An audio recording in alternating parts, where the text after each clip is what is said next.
Hello, beautiful creatures of the world, and welcome back to Coffee with Kerri-Lynn. It's a beautiful day in the far north of Maine, up along the Canadian border in the crown of Maine.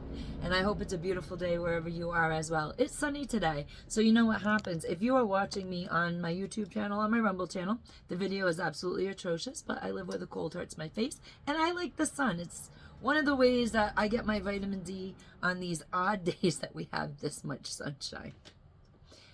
It's incredible. Whatever can go wrong will go wrong when you're trying to do something. It's just how the day has been.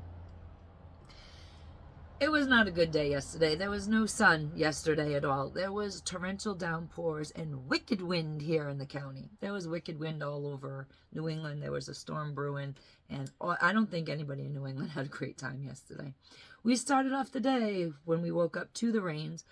We turned on WPRI on our phones, because we needed to see what the weather was in Rhode Island and Massachusetts, because that's where all the friends and family live. Big shout out to everybody in Rhode Island and Massachusetts who loves me, who I love back.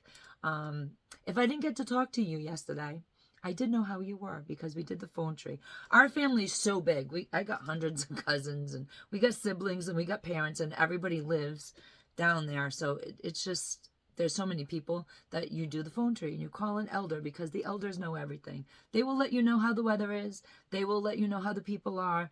They're in contact with everybody. Everybody's in contact with them. So I knew who had what, who had electric, who didn't have electric, what streets were closed, what streets weren't closed, how bad the winds were, all over the place. So I knew who was safe and who was not, which leads me to, I hope you all pantry prepped. It's a big goof in my family.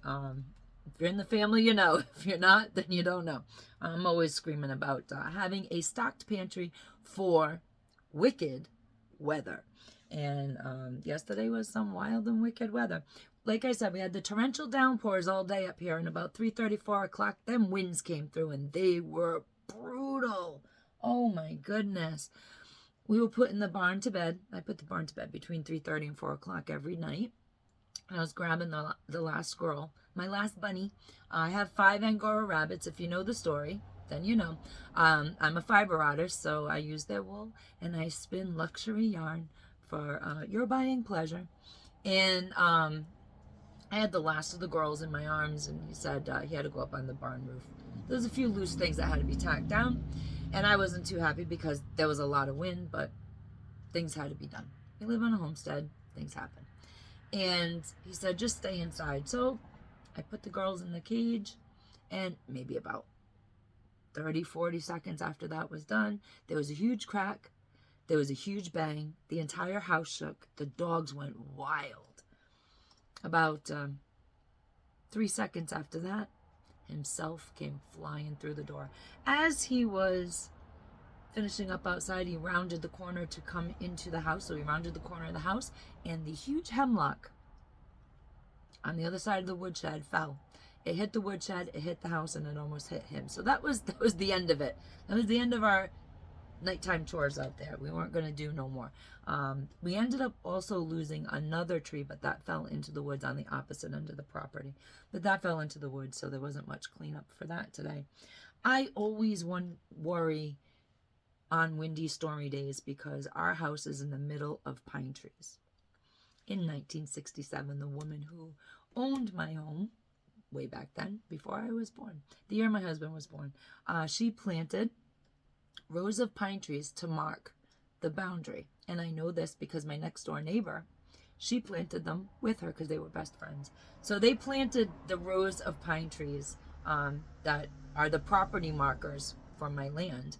And they're huge. So every storm for the last 16 years, I've sat in the house and prayed that they don't come down. And yesterday, for the first time in 16 years, we lost 2 at once. So that was not good. Also, the entire town ended up losing power.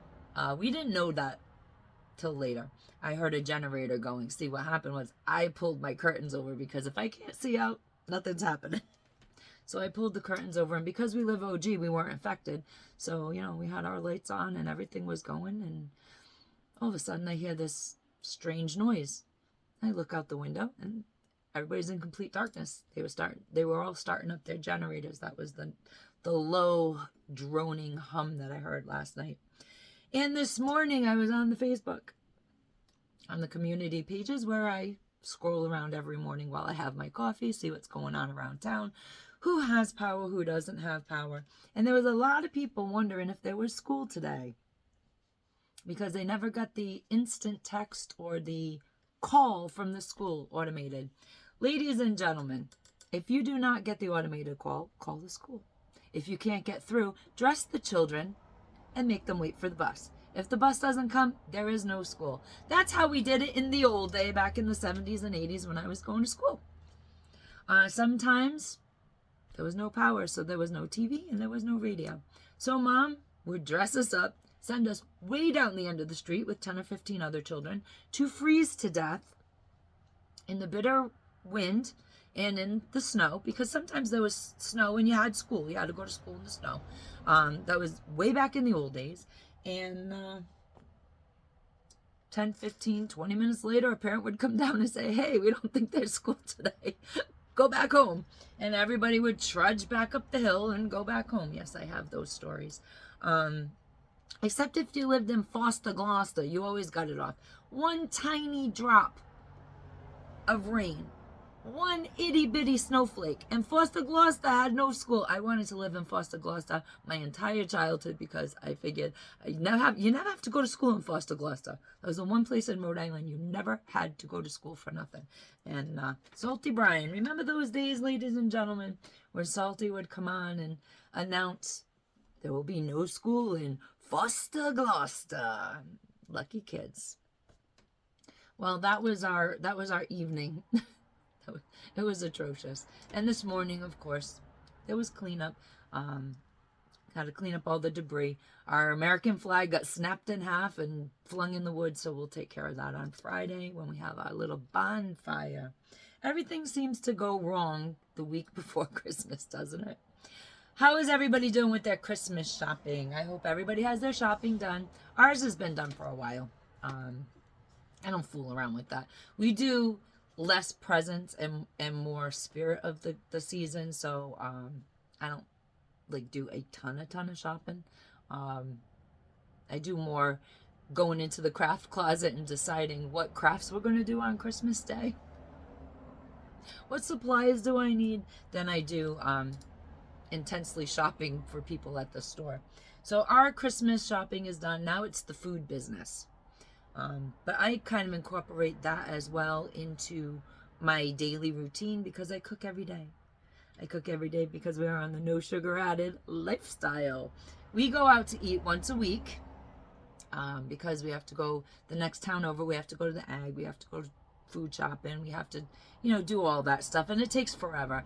So while you're out, we can have our Dunkin' Donut coffee and we have a dinner at a restaurant, and can't control the ingredients that the restaurants use, and they use cheap ingredients and charge you a premium for it. But I like to be in control of what we eat around here, so every day I cook, and leading up to Christmas, every day I will bake something for the holiday and get the ball rolling that way. This year I think I'm doing blueberry bread, no sugar added, and we have people that don't follow the no sugar added lifestyle. So I do the traditional, the apple pie, the pumpkin pie, the chocolate pie. I make 2 of them because everybody likes the chocolate pie. And we're going to use our cheat day for the holiday as well. So it's not such a big blow where I cook all this stuff and then I can't eat it because we'll tweak our cheat day and make that Monday instead of Friday. Speaking of Friday's Winter Solstice. Is everybody ready for Winter Solstice? I live close to nature. If you know, you know. If you don't, you don't. There's little Easter eggs all over the place in my videos. So if you're in the know, you're in the know. I live close to the land because I am a homesteader. I live very close to nature because that's who I am. And we celebrate the winter solstice around here, and that is going to be on Friday.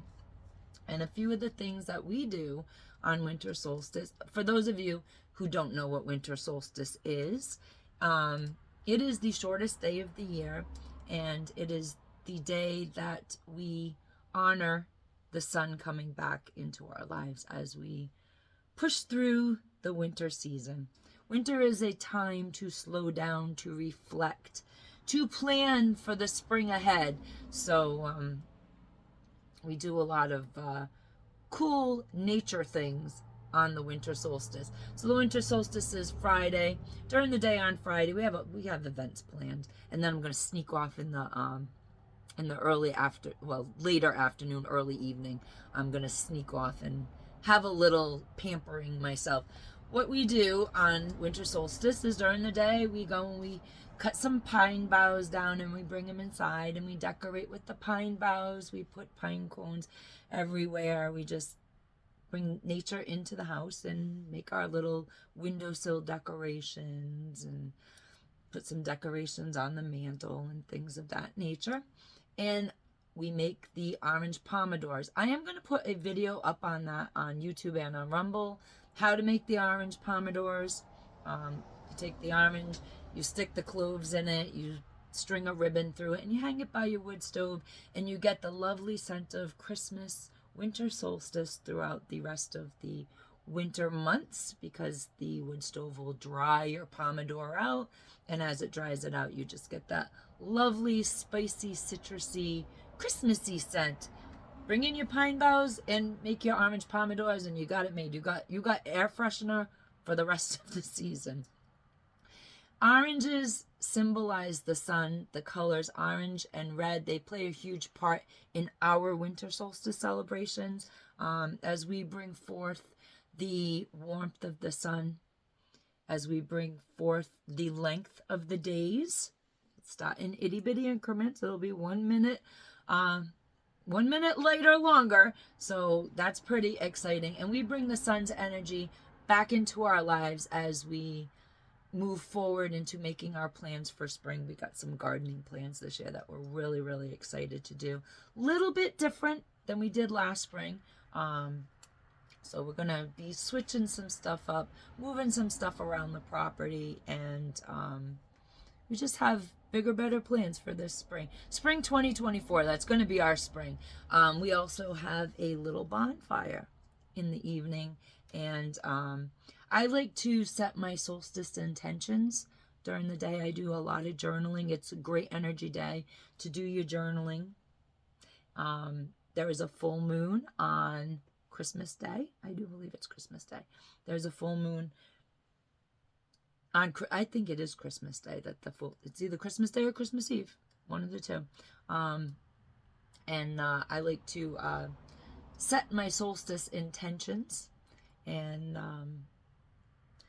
prepare for the full moon that's to come. I guess there won't be another full moon, and I do believe it's on Christmas Day. There won't be another full moon on Christmas Day for like 19 more years. So that's pretty exciting. And, I'm sneaking off this year. I am making shepherd's pie as I do every year. We call it the Witch's Cottage Pie. And before dinner, I'm going to sneak off to the spa, and I'm going to get myself a lovely vitamin C facial, and I'm going to hang out with my facialist and my friend, and we're just going to relax and have a good time and do our girl talking, and I'll be shiny as a new penny when I come back on the weekend for the holiday. So if you celebrate solstice, winter solstice, and you want to share some of your solstice traditions, say that 10 times fast, and you want to share some of your solstice traditions with me, you can drop those in the comments below the videos, either on YouTube or on Rumble. And if you are listening to me on Spotify, iHeart Radio, and now on Amazon Music, I do believe that I set up properly the comment section, what do you think about the show? And you can drop your solstice traditions in that comment box. And if you want, you can even give me a 5-star rating on the audio platforms. That helps boost me up in the algorithm, because we just started on the audio platforms a couple weeks ago. So we haven't been doing it as long over there. We've been doing it on YouTube and on Rumble for about a year. So give me 5-star rating over on the listening only platforms. It's one of those days. Ladies and gentlemen, beautiful creatures of the world, carpe diem, because no one promised you a tomorrow.